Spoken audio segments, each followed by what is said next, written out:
প্ৰথমতে মই আপোনালোকৰ মাধ্যমেৰে সমূহ বিহালীবাসী ৰাইজক আন্তৰিক ধন্যবাদ কৃতজ্ঞতা জনাইছোঁ আৰু বাকী তিনিগৰাকী কেণ্ডিডেটলৈ মই শুভেচ্ছা জনাইছোঁ। আজি ভোট গণনা ইতিমধ্যে আৰম্ভ হ'বই 8টা বজাত ইতিমধ্যে আৰম্ভ হৈছেই চাগে। গতিকে আজি সুন্দৰ এটা অনুভূতি। আমি যি নিৰ্বাচনত প্ৰচাৰ কৰিছিলোঁ সেই নিৰ্বাচনত আমি যথেষ্টখিনি ৰাইজৰ মৰম বুটলিবলৈ সক্ষম হৈছিলোঁ আৰু ভাৰতীয় জনতা পাৰ্টিৰ পক্ষতে বেছি সংখ্যক ৰাইজে আমাক যেতিয়া ভোট দিছে বুলি আমি আশা কৰিছোঁ। এইটো কাৰণে কাৰণ মাননীয় মুখ্যমন্ত্ৰী হিমন্ত বিশ্ব শৰ্মা ডাঙৰীয়াই যেনেধৰণে অসমখনৰ সুৰক্ষাৰ কাৰণে শান্তিপূৰ্ণভাৱে যেনেকৈ আজি উন্নয়ন কৰিছে, সকলো জাতি জনগোষ্ঠীৰ সুৰক্ষাৰ পৰা লৈ উন্নয়ন কৰিছে, আঁচনিৰ ক্ষেত্ৰত মানে একদম সম্পূৰ্ণ দুৰ্নীতিমুক্তভাৱে কাম কৰিছে। সেইকাৰণে ৰাইজে আজি ভাৰতীয় জনতা পাৰ্টিৰ পক্ষত মানে আছে বুলি আমি বিশ্বাস কৰিছোঁ। আৰু যিহেতু এই নিৰ্বাচনটো উপ নিৰ্বাচন, গতিকে এই নিৰ্বাচনটো যিহেতু চৰকাৰ নতুনকৈ গঠন কৰা বা ভঙা চৰকাৰ ইলেকশ্যন যিহেতু নহয়, চৰকাৰ অলৰেডি যিহেতু ভাৰতীয় জনতা পাৰ্টিৰ আছেই, কেন্দ্ৰতো আছে বা অসমতো আছে। গতিকে মানুহে যিহেতু ৰুলিং চৰকাৰ আছে, ৰুলিং চৰকাৰৰ পক্ষতে যথেষ্ট ভোট প্ৰদান কৰিছে আৰু যথেষ্ট উন্নয়নৰ কাৰণে আৰু অসমখন যেনেকৈ সুৰক্ষিত কৰিছে তাৰ কাৰণে ভাৰতীয় জনতা পাৰ্টিৰ পক্ষত আমি 55,000 অধিক ভোট পাম বুলি আমি আশা কৰিছোঁ।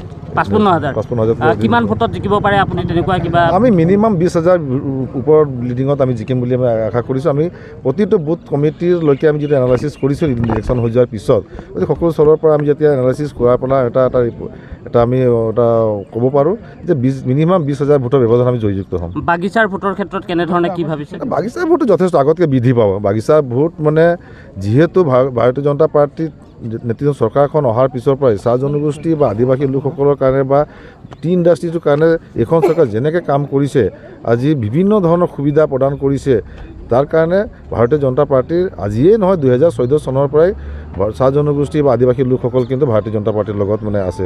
আৰু এই নিৰ্বাচনটো যথেষ্টখিনি ৰাইজে উৎফুল্লিত হৈ আমাক মানে ভোট দিছে। চাহ জনগোষ্ঠীৰ লোকে, চাহ জনগোষ্ঠীৰ লোক বুলিয়ে নহয়, সকলো জাতি ধৰ্মাৱলম্বী লোকেই হওক। আজি কোৱা যায় যে আজি যিখিনি মাইনৰিটি ভোটাৰ্ছ বা আমাৰ খ্ৰীষ্টান ধৰ্মী লোকসকলে ভাৰতীয় জনতা পাৰ্টিৰ ভোট নিদিয়ে, কিন্তু এইবাৰ নিৰ্বাচনৰ পিছত আপুনি ৰিজাল্টত দেখিব যিবিলাক অঞ্চলত মাইনৰিটি অধিষ্ঠিত অঞ্চলেই হওক বা খ্ৰীষ্টান ধৰ্মী লোকসকল যিবিলাক পলিং ষ্টেচন আছে সেইবিলাকৰ আমি যথেষ্টখিনি ভোট পাবলৈ আমি সক্ষম হ'ম। কংগ্ৰেছেও দাবী কৰিছে তেওঁলোকে সমষ্টিটোত জিকিব কৰিব পাৰে, তেওঁলোকৰ এনালাইচিছত তেওঁলোকে কৰিছে। কিন্তু আমি যিহেতু আমাৰ সংগঠন তৃণমূল পৰ্যায়ত শক্তিশালী হৈ আছে, গতিকে আমি যেতিয়া ৰাইজৰ মাজত নিৰ্বাচন প্ৰচাৰ কৰিব যাওঁতে যেনেধৰণে আমি পাইছোঁ, তেতিয়াৰ পৰা আমি অনুমান কৰিব পাৰিছোঁ যে ভাৰতীয় জনতা পাৰ্টি জয় নিশ্চিতটো আগতেই আছিলে, কিন্তু আমি ব্যৱধানটো কেনেকৈ কিমান বঢ়াব পৰা যায় সেইটো আমাৰ বিশেষ লক্ষ্য লৈ আমি প্ৰচাৰ নিৰ্বাচন মানে এটা যুঁজ, কষ্টটো কৰিবই লাগিব। কোনোবাটো আৰু ঘৰত বহি থাকিলে নিৰ্বাচন এনেকুৱা হৈছে যেন বিহালী যদি হাৰে চব হাৰি যাব। নাই, তেনেকৈ কোনো কথা নাই। চাওক, আমাৰ বিহালী বুলি নহয়, আমাৰ 5টা উপ নিৰ্বাচন যিটো সমষ্টি হৈ আছে, আটাইকেইটা আমাৰ একে পৰিকল্পনা আমাক ৰাজ্যিক কমিটি দিছে যে এনেকৈ ধৰক আমাৰ 21জনকৈ মন্ত্ৰী দিছে দায়িত্ব এটা সমষ্টিৰ, প্ৰতিগৰাকী বিধায়ক বা আমাৰ কোনোবা ৰাজ্যিক নেতৃত্বক এটা পঞ্চায়তৰ দায়িত্ব দিয়া হৈছিলে, তেনেকৈ সাংসদসকলক এটা জিলা পৰিষদ লোৱা দায়িত্ব দিয়া আছে।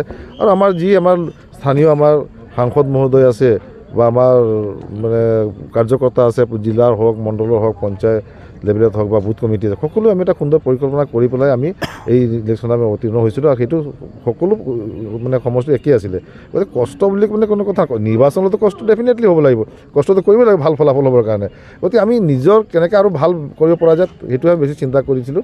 আৰু সেই হিচাপে আমি ৰাইজৰ পৰা মৰম আদৰ বুটলিবলৈ সক্ষম হৈছোঁ আৰু ডেফিনেটলি ভাল ফলাফল এটা পাবলৈ গৈছিলোঁ।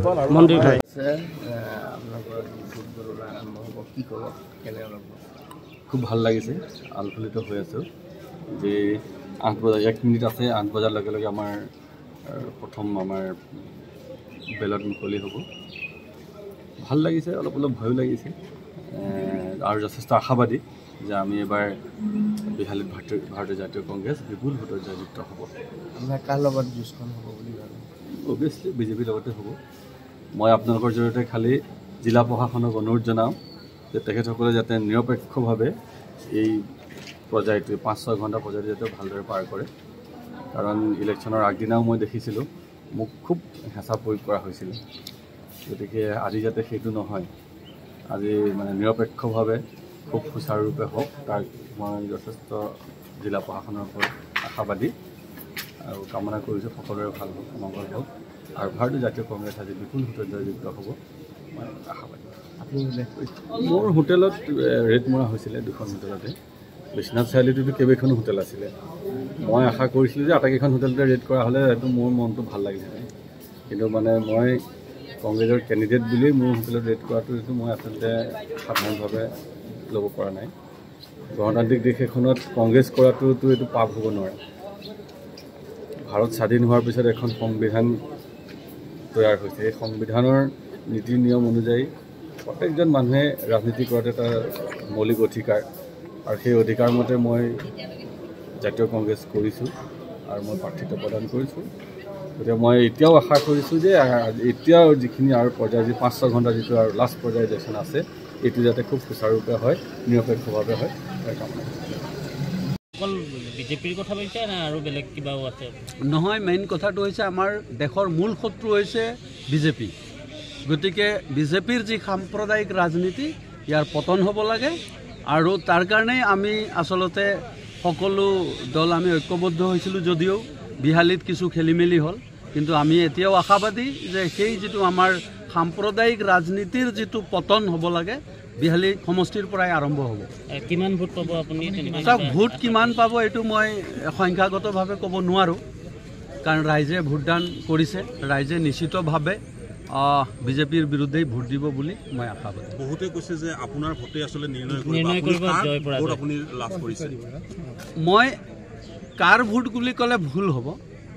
আমাৰ আজি 30-40 বছৰীয়া যিটো বিহালী সমষ্টিৰ যিটো সংগ্ৰাম আমাৰ চলি আছে CPIMLৰ, মই মোৰ যিটো গণভিত্তি আছে, CPIMLৰ যিটো গণভিত্তি আছে, সেই ভোট পাম মই। তাৰোপৰি মই যিখিনি আমাৰ CPIMLৰ যিখিনি সংগ্ৰাম, যিকোনো সৰ্বসাধাৰণৰ যিখিনি সমস্যা, সেই সমস্যাখিনিক লৈ পেলাই আমি যিখিনি হস্তক্ষেপ কৰিছোঁ, তাৰ এটা ফল আমি পাম বুলি আমি আশা কৰোঁ। লুৰিণজ্যোতি গগৈ আৰু অখিল গগৈয়ে আপোনাৰ হৈ প্ৰচাৰ চলোৱাৰ এফেক্ট কিমান হ'ব বুলি ভাবে? ইয়াত হ'ব, নিশ্চিতভাৱে হ'ব। এনেকুৱাও হৈছিলে যে আপোনাক আগত উঠাই দি পিছত অখিল গগৈ, লুৰিণ গগৈ নহয়, এইটো ভুল কথা, এইটো ভুল বাৰ্তা। তেখেতসকলে নিজৰ নিজৰ দলৰ পৰা কৰ্মী বাহিনী পঠাইছে, তেওঁলোকে নিজে আহি এই সমষ্টিত মোৰ হৈ প্ৰচাৰ কৰিছে, যথেষ্ট তেওঁলোকে সহায় সহযোগ আগবঢ়াইছে। গতিকে তেওঁলোকক মই আপোনালোকৰ মাধ্যমৰ জৰিয়তে ধন্যবাদেই জনাইছোঁ। কংগ্ৰেছে যদি আপোনালোকক সহায় কৰিলেহেঁতেন ভাল আছিল নেকি? চাওক, কংগ্ৰেছ আৰু CPIMLৰ যিটো মানে মৰ্চাৰ যিটো কংগ্ৰেছে আমাৰ লগত থকা হ'লে, আমি সেই নমিনেশ্যনৰ দিনাখনেই আমি বিজেপিক পৰাস্ত কৰাৰ কাৰণে আমি ঘোষণা কৰি দিব পাৰিলোহেঁতেন। ভুলটো ক'ত হ'ল? চাওক, ভুলটো এতিয়া আমাৰ বৰমূৰীয়াসকলে নিশ্চিতভাৱে আলোচনা কৰিব, কিন্তু বিগ ব্ৰাদাৰ হিচাপে কংগ্ৰেছেই ভুলটো কৰিলে। গৌৰৱ গগৈক আপুনি কিবা কৈছিল, আহ্বান জনাইছিল নেকি? নহয়, আমাৰ দলৰ ফালৰ পৰাই আহ্বান জনোৱা হৈছিলে আৰু বিৰোধী ঐক্য মঞ্চই আহ্বান জনাইছিলে। মইতো আৰু এজন মৰ্চাৰ প্ৰাৰ্থীহে, গতিকে ওপৰতে আলোচনা হৈছে। আৰু ভুল যে কৰিছে এইটো ৰাইজেও গম পাইছে। কিবা হেৰি থাকিব নেকি? নহয়, ভুলটো যিটো হৈ গ'ল, এতিয়া মোৰ বোধেৰে মই এইটোৱে আহ্বান জনাওঁ যে 2026-ত বিজেপিক অসমৰ পৰা উৎখাত কৰাৰ কাৰণে আমি সকলো বিৰোধী দল ঐক্যবদ্ধ হ'ব লাগে। এই মোৰ আহ্বান। বিহালীত ভুল হৈছে বুলি ধৰি লৈছে। চাওক, ভুল হৈছে বুলি নকওঁ, এটা ভুল বুজাবুজি হৈছে।